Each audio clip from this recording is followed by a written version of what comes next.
ಕೊಟ್ಟಿದೆ ಮುಂಗಾರು, ಅನ್ನದಾತ ಕಂಗಾಲಾಗಿದ್ದಾನೆ. ದೆಹಲಿಯಲ್ಲಿ ಸಭೆ ನಡೆಯುತ್ತೆ. ಕೆಲವೇ ಕ್ಷಣಗಳಲ್ಲಿ ಕಾವೇರಿ ನೀರು ನಿಯಂತ್ರಣ ಸಮಿತಿಯ ಸಭೆ ಇದೆ. ಕಾವೇರಿ ನೀರು ಬಿಡುಗಡೆ ಬಗ್ಗೆ ಹೈ ವೋಲ್ಟೇಜ್ ಮೀಟಿಂಗ್ ನಡೆಯಲಿದೆ.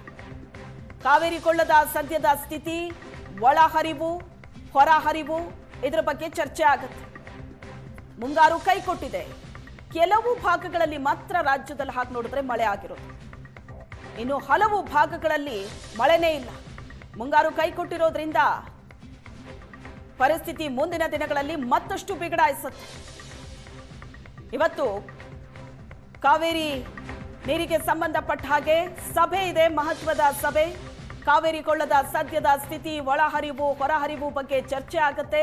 ತಮಿಳುನಾಡಿಗೆ ಹರಿಸುವ ನೀರಿನ ಬಗ್ಗೆಯೂ ಕೂಡ ಸಭೆಯಲ್ಲಿ ಚರ್ಚೆ ನಡೆಯುತ್ತೆ. ಇವತ್ತಿನ ಕಾವೇರಿ ಸಭೆಯಲ್ಲಿ ರೈತರಿಗೆ ನ್ಯಾಯ ಸಿಗುತ್ತಾ ನೋಡಬೇಕು.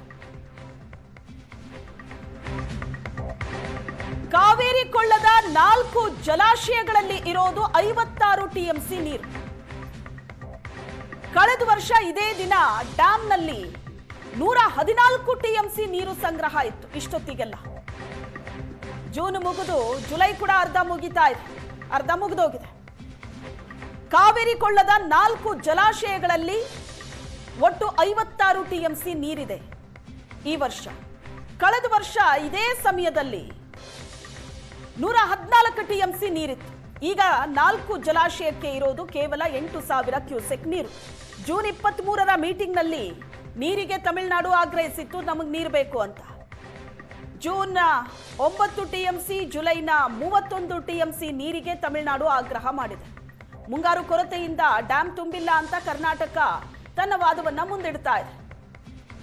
ಮುಂಗಾರು ಕೊರತೆ ಆಗಿದೆ, ಡ್ಯಾಂನಲ್ಲಿ ನೀರೇ ಇಲ್ಲ. ಹೀಗಿರುವಾಗ ತಮಿಳುನಾಡಿಗೆ ನೀರು ಹರಿಸೋದಕ್ಕೆ ಹೇಗೆ ಸಾಧ್ಯ? ಇದರ ಬಗ್ಗೆ ಇವತ್ತು ಚರ್ಚೆ ಆಗತ್ತೆ. ಅಂದ್ರೆ ಡ್ಯಾಂನ ಸದ್ಯದ ಪರಿಸ್ಥಿತಿ, ಒಳಹರಿವು ಜಲಾಶಯಗಳಲ್ಲಿ ಎಷ್ಟಿದೆ, ಹೊರಹರಿವು ಎಷ್ಟಿದೆ, ಇವೆಲ್ಲದರ ಬಗ್ಗೆ ಸಮಗ್ರವಾದ ಚರ್ಚೆ ಆಗತ್ತೆ ಇವತ್ತಿನ ಸಭೆಯಲ್ಲಿ. ಕಳೆದ ವರ್ಷಕ್ಕೆ ಕಂಪೇರ್ ಮಾಡಿದ್ರೆ ಇಷ್ಟೊತ್ತಿಗೆಲ್ಲ 114 ಟಿಎಂಸಿ ನೀರಿನ ಸಂಗ್ರಹ ಇತ್ತು ಕಾವೇರಿ ಕೊಳ್ಳದ 4 ಜಲಾಶಯದಲ್ಲಿ. ಈ ಬಾರಿ ಅರ್ಧಕ್ಕಿಂತ ಕಡಿಮೆ ಇದೆ, 56 ಟಿಎಂಸಿ ನೀರಿದೆ. ಪರಿಸ್ಥಿತಿ ಹೀಗೆ ಮುಂದುವರೆದ್ರೆ ಬೇಸಿಗೆ ಬರೋದಲ್ಲ, ಇನ್ನೊಂದು 2-3 ತಿಂಗಳಲ್ಲೇ ನೀರಿಗೆ ಸಂಕಷ್ಟ ಶುರುವಾಗತ್ತೆ. ಕುಡಿಯೋದಕ್ಕೂ ನೀರಿಗೆ ಪರಿತಪಿಸೋ ಹಾಗಾಗತ್ತೆ.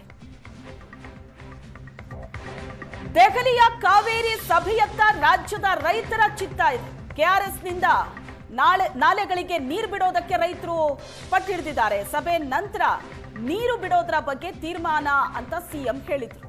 ತೀವ್ರ ಕುತೂಹಲ ಕೆರಳಿಸಿದೆ ಕಾವೇರಿ ನೀರು ನಿಯಂತ್ರಣ ಸಮಿತಿಯ ಸಭೆ.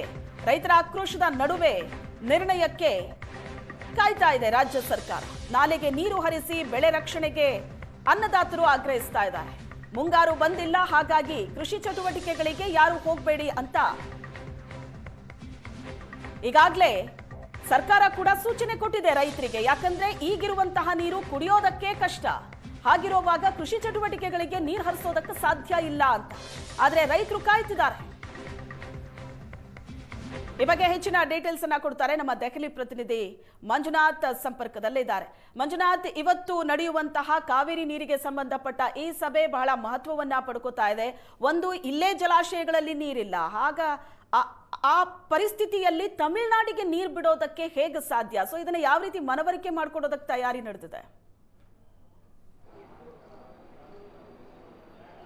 ಶ್ವೇತಾ, ಕರ್ನಾಟಕಕ್ಕೆ ಜಲ ಸಂಕಷ್ಟ ಶುರುವಾಯಿತು ಅಂತಲೇ ಹೇಳ್ಬೋದು. ಯಾಕೆಂದರೆ ಇಡೀ ದೇಶಕ್ಕೆ ಮುಂಗಾರು ಕೈ ಕೊಟ್ಟಿದೆ, ಅದೇ ರೀತಿ ಕರ್ನಾಟಕಕ್ಕೂ ಕೂಡ ಮುಂಗಾರು ಕೈ ಕೊಟ್ಟಿರುವಂಥದ್ದು. ಯಾವಾಗಲೂ ಕೂಡ ಕಳೆದ 2 ವರ್ಷಗಳಲ್ಲಿ ಮಳೆ ಚೆನ್ನಾಗಿ ಆಗ್ತಾ ಇತ್ತು. ಆ ಸಂದರ್ಭದಲ್ಲಿ ಮೀಟಿಂಗಲ್ಲಿ ಕೇವಲ ಮೀಟಿಂಗ್ ನಡೀತಾ ಇತ್ತು. ಮೀಟಿಂಗ್ ನಡಿಬೇಕಲ್ಲ ಅನ್ನೋ ಒಂದು ಕಾರಣಕ್ಕೋಸ್ಕರ ನಡೀತಾ ಇತ್ತು. ಯಾರದೂ ಕೂಡ ಆಕ್ಷೇಪಗಳು ಇರ್ತಿರಲಿಲ್ಲ. ನಾವು ಕರ್ನಾಟಕದವ್ರು ನಾವು ಕೊಡೋಕ್ಕಾಗಲ್ಲ ಅಂತ ನಾವು ಹೇಳ್ತಾ ಇರಲಿಲ್ಲ, ಅವ್ರು ಕೊಟ್ಟಿಲ್ಲ ಅನ್ನೋವಂಥದ್ದನ್ನು ಕೂಡ ಹೇಳ್ತಾ ಇರಲಿಲ್ಲ. ಆದರೆ ಯಾವಾಗ ಜಲ ಸಂಕಷ್ಟ ಶುರುವಾಗುತ್ತೋ ಆಗ ಹೊಸ ವಾದಗಳನ್ನು ತಮಿಳುನಾಡು ಇಡುವಂಥ ಪ್ರಯತ್ನ ಆಗ್ತದೆ. ಕಳೆದ ಬಾರಿಯೂ ಅಷ್ಟೇ ಹೇಳಿರುವಂಥದ್ದು, ನೀವು ನಿಗದಿತ ನಾವು ಕರ್ನಾಟಕ ನಿಗದಿತ ಪ್ರಮಾಣಕ್ಕಿಂತ 4-5 ಪಟ್ಟು ಜಾಸ್ತಿ ಬಿಟ್ಟಿದ್ರೂ ಕೂಡ ಆ ಸಂದರ್ಭದಲ್ಲಿ ಏನು ಹೇಳ್ತು, ಮಳೆ ಜಾಸ್ತಿ ಬಂದಿದೆ ಹಾಗಾಗಿ ಬಿಟ್ಟಿದೆ, ಆದರೆ ನಿಗದಿತ ಪ್ರಮಾಣ ಏನಿದೆ ಅದು ಪ್ರತಿ ವರ್ಷವೂ ಕೂಡ ಬಿಡಲೇಬೇಕು, ನಿಮಗೆ ಮಳೆ ಬಂದಿದೆಯಾ ಇಲ್ವಾ ಅನ್ನುವಂಥದ್ದು ಪ್ರಶ್ನೆಯೇ ಬರೋದಿಲ್ಲ ಅನ್ನುವಂಥದ್ದು ತಮಿಳುನಾಡಿನ ವಾದ ಆಗಿರುತ್ತೆ. ಸೊ ಈಗ ಕಳೆದ ಬಾರಿಯೂ CWMA ಸಭೆಯಲ್ಲೂ ಕೂಡ ಅದನ್ನೇ ಒತ್ತಾಯ ಮಾಡ್ತು, ನಮಗೆ ಏನು ನಿಗದಿ ಆಗಿದೆಯೋ ಆ ನಿಗದಿಯಂತೆ ನೀವು ನೀರು ಬಿಡಬೇಕು ಅನ್ನುವಂಥದ್ದು. ಹೆಚ್ಚು ಕಡಿಮೆ ಜೂನ್ನಿಂದ ಸೆಪ್ಟೆಂಬರ್ ಒಳಗೆ ಸುಮಾರು 123 TMC ನೀರನ್ನು ನಾವು ಕರ್ನಾಟಕ ತಮಿಳುನಾಡಿಗೆ ಕೊಡಬೇಕಾಗತ್ತೆ, ಏನು ಸುಪ್ರೀಂ ಕೋರ್ಟಿನ ತೀರ್ಪಿನ ಪ್ರಕಾರ. ಅದರಲ್ಲೂ ಕೂಡ ಈ ಜುಲೈ ಮತ್ತು ಆಗಸ್ಟ್ ತಿಂಗಳು ಬಹಳ ಸಂಕಷ್ಟದ ಸಮಯ ಕರ್ನಾಟಕಕ್ಕೆ. ಮಳೆ ಬಂದರೆ ಅಂತೂ ಬಹಳ ಖುಷಿ, ಬರದೇ ಹೋದರೆ ಅಂತೂ ಅದರಷ್ಟು ಸಂಕಷ್ಟ ಯಾರಿಗೂ ಬೇಕಾಗಿಲ್ಲ ಅಂತ ಅನಿಸುತ್ತೆ. ಯಾಕಂದರೆ ಜುಲೈಯಲ್ಲಿ 31 TMC ಕೊಡಬೇಕು, ಅದೇ ರೀತಿ ಏನು ಆಗಸ್ಟಲ್ಲಿ 45, ಸೆಪ್ಟೆಂಬರಲ್ಲಿ 36 TMCಯನ್ನು ಕೊಡಬೇಕಾಗುತ್ತೆ. ಆದರೆ ಇವತ್ತಿನ ಜಲಾಶಯಗಳ ಪರಿಸ್ಥಿತಿಯನ್ನು ನೋಡಿದಾಗ ಕಳೆದ ವರ್ಷಕ್ಕಿಂತ ಈ ವರ್ಷ ಅದರಲ್ಲಿ ಅರ್ಧದಷ್ಟು ಕೂಡ ಇಲ್ಲ ಅನ್ನುವಂಥದ್ದು ಬಹಳ ಮುಖ್ಯ. ಅದನ್ನೇ ಕೂಡ ಈಗ ಮನವರಿಕೆ ಮಾಡಿಕೊಡ್ಲಿಕ್ಕೆ ಕಾವೇರಿ ನೀರಾವರಿ ನಿಗಮದ ಅಧಿಕಾರಿಗಳು, ಸರ್ಕಾರ ಎಲ್ಲ ರೀತಿಯಿಂದಲೂ ಕೂಡ ಸಿದ್ಧತೆಯನ್ನು ಮಾಡಿಕೊಂಡಿರುವಂಥದ್ದು. ವಾದವನ್ನು ಸಮರ್ಥವಾಗಿ ಮಂಡಿಸಲಿಕ್ಕೆ ಎಷ್ಟು ಕೊಡಬಹುದು, ಎಷ್ಟು ಕೊಡಲಿಕ್ಕೆ ಆಗೋದಿಲ್ಲ, ಅಥವಾ ಮಳೆ ಪ್ರಮಾಣ ಹೇಗಿದೆ ಅನ್ನುವಂಥದ್ದು ಎಲ್ಲವನ್ನೂ ಕೂಡ ಇವತ್ತು ಚರ್ಚೆ ಆಗುತ್ತೆ.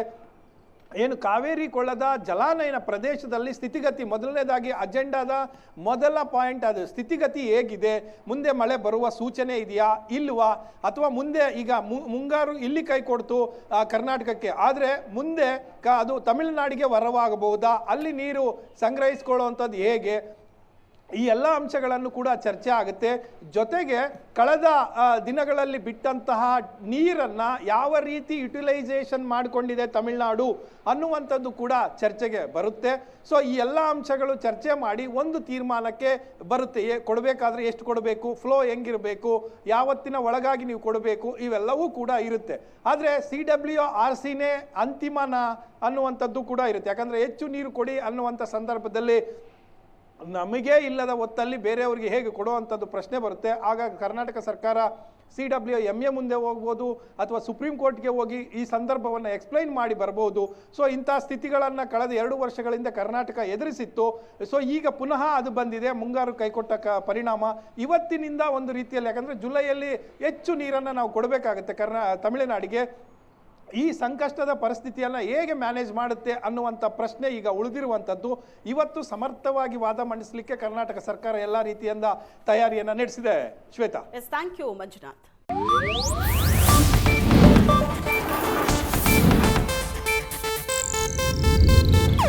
ಇದು ಏಷ್ಯಾನೆಟ್ ನ್ಯೂಸ್ ನೆಟ್ವರ್ಕ್ ಪ್ರಸ್ತುತಿ.